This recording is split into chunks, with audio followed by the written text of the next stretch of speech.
हरियाणा के पूर्व सैनिक, उनके परिवार, अन्य सदस्यगण यहाँ पर जो हरियाणा के आए हैं, आप सबको मैं धन्यवाद करता हूँ, आभार व्यक्त करता हूँ। बहनों भाइयों, चुनाव नज़दीक है और इस संदर्भ में आपको कुछ सुझाव देना चाहता हूँ। लंबा वक्तव्य देने का समय नहीं है। मोदी सरकार ने जो हमारे पेंशन धारकों के साथ धोखा किया, उसकी एक बिल्कुल क्लियर इस वीडियो में हम आपको बताने जा रहे हैं। किस प्रकार से हमारे पेंशन धारक जंतर मंत्र पर प्रोटेस्ट कर रहे हैं, लेकिन मोदी सरकार उनके बारे में एक बार भी नहीं सोच रही। और सत्ता में आने से पहले जो वादे उन्होंने किए थे, उनमें से एक भी वादा उन्होंने आज तक पूरा नहीं किया। वातावरण बनाया है, पूरे देश के अंदर एक माहौल बनाया है कि केंद्र की कांग्रेस की सरकार और प्रदेश में कांग्रेस की सरकार ने बहुत अच्छा काम किया है। विस्तार से उसके ऊपर यहाँ पर नहीं कह सकता हूँ, लेकिन कुछ बातें आपके ध्यान में लाना चाहता हूँ, जिसको कि आप सुनकर समझकर अपने साथियों को समझाएंगे और मतदाताओं को समझाएंगे।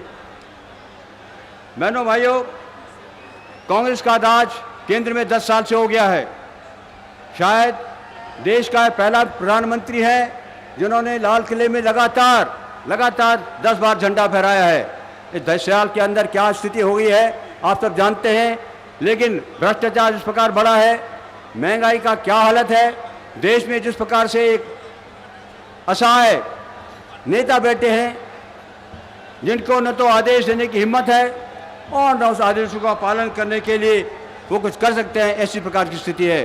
केंद्र में भ्रष्टाचार कितना बढ़ गया है, इसका एक उदाहरण मैं आपको देना चाहता हूं।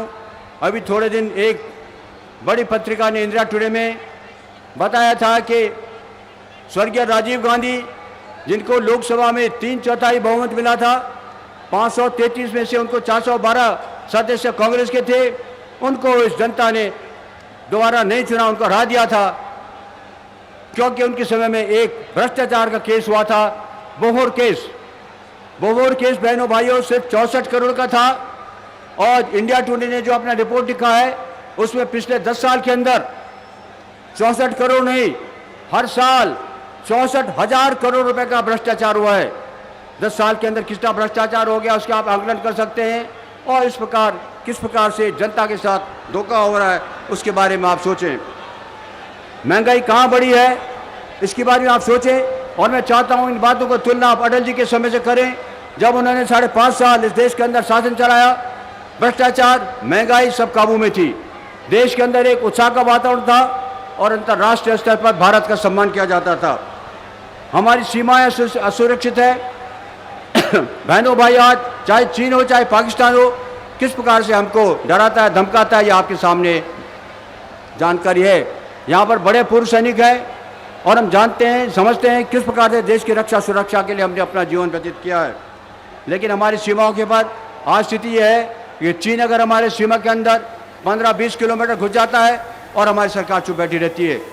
पाकिस्तान हमारे सैनिकों का सिर काट कर यहाँ पर भेज देती है और उसके बाद भी सरकार कुछ नहीं कहती। आपको मैं याद दिलाना चाहता हूँ किस प्रकार से हमारे रक्षा मंत्री जी ने एक गलत वक्तव्य, जानते हुए गलत वक्तव्य दिया पाकिस्तान के सैनिकों के बारे में, जिन्होंने हमारे सीमा में पुंछ के अंदर हमला किया था। उस वक्तव्य को सही करना पड़ा जब आक्रोश हुआ। आज हमारे प्रधानमंत्री को बहुत ज़्यादा इच्छुक है कि वो नवाज शरीफ को मिले, और इसलिए लोकसभा में गलत बयान देने का जो कार्यक्रम चला, जो योजना बनी, वो इस संदर्भ में थी कि आज हमारे प्रधानमंत्री पाकिस्तान के प्रधानमंत्री के लिए बहुत ज़्यादा इच्छुक है। अभी जब वो यूएन में जाएंगे, मैं आपको याद दिलाना चाहता हूं बहनों भाइयों कि अटल बिहारी वाजपेयी के समय में जब परमाणु परीक्षण हुआ था, अंतर्राष्ट्रीय बड़ी बड़ी ताकतों ने हम पर प्रतिबंध लगाए थे, आर्थिक प्रतिबंध लगाए थे, और उसके बाद कारगिल के अंदर हमको लड़ाई लड़नी पड़ी थी। किस प्रकार से अटल बिहारी वाजपेयी सरकार ने उस समय किया था। उस समय भी जब पाकिस्तान हारने लगा था और उनके यही प्रधानमंत्री जो आज है नवाज शरीफ, अमेरिका में गए थे, प्रेसिडेंट क्लिंटन के पास गए थे और कहा था कि मैं भारत के साथ संधि करना चाहता हूं, आप अटल जी को यहाँ बुलाइए और मैं उनके साथ सीज फायर करना चाहता हूं। बहनों भाई, अटल बिहारी वाजपेयी 27 दलों की सरकार चला रहे थे, परमाणु परीक्षण कर चुके थे, कारगिल का युद्ध चला था, उसके बावजूद भी उन्होंने देश के दुनिया के सबसे शक्तिशाली राष्ट्रपति को, क्लिंटन को कह दिया कि मैं आपके पास नहीं आऊंगा जब तक मैं पाकिस्तान की सेनाओं को खदेड़ कर अपने देश से बाहर नहीं करता, तब तक मैं आपके पास नहीं आऊँगा। इस प्रकार का एक प्रधानमंत्री हमारे पास था जो देश के दुनिया के सबसे बड़े शक्तिशाली व्यक्ति को भी मना कर सकता था।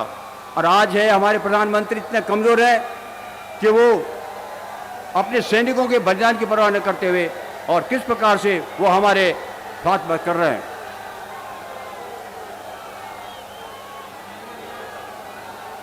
बहनों भाइयों, मैं समझता हूं कि आप श्री मोदी जी को सुनना चाहते हैं, इसलिए मैं वक्तव्य अपना यहाँ पर समाप्त करते हुए अपनी बात को समाप्त करता हूं। जय हिंद।